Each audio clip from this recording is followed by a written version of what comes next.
Iranian forces working alongside Kurdish fighters launched successful offensives deep into Iraqi territory. But Iran lacked the strength and resources to fully exploit these victories. By now, both sides understood the terrible reality confronting them.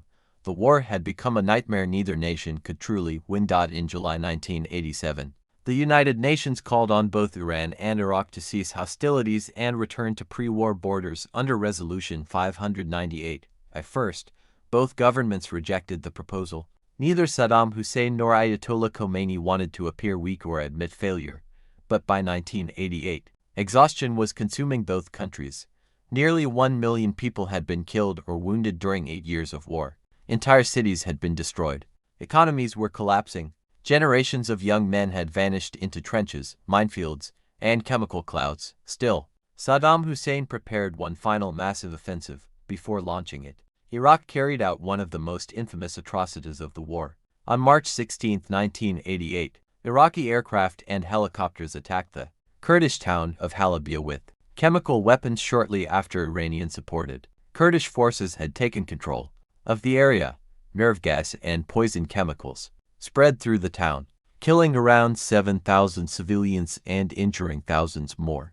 Men, women, and children died where they stood. Entire families were found dead in streets and homes. The massacre at Halabja became one of the worst chemical attacks against civilians in modern history. Soon afterward, Iraq launched its major 1988 offensives. Iranian forces, exhausted and overstretched, began retreating from many positions they had held for years, including territories captured inside Iraq. Iraq also used chemical weapons extensively during these campaigns, particularly during operations to retake the Al-Faw Peninsula. Chemical attacks spread not only across battlefields but also against Iranian towns near the border. Iraq even threatened to target major Iranian cities if the war continued. At sea, tragedy struck Iran again. On April 18, 1988, the United States launched Operation Praying Mantis in retaliation for Iranian mining operations in the Gulf. American naval forces destroyed Iranian ships and severely damaged parts of Iran's navy in one of the largest naval clashes involving the U.S. since World War II.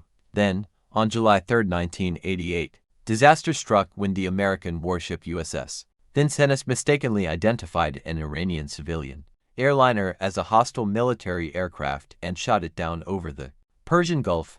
All 290 civilians aboard were killed. The incident horrified Iran and further intensified anti-American anger throughout the region.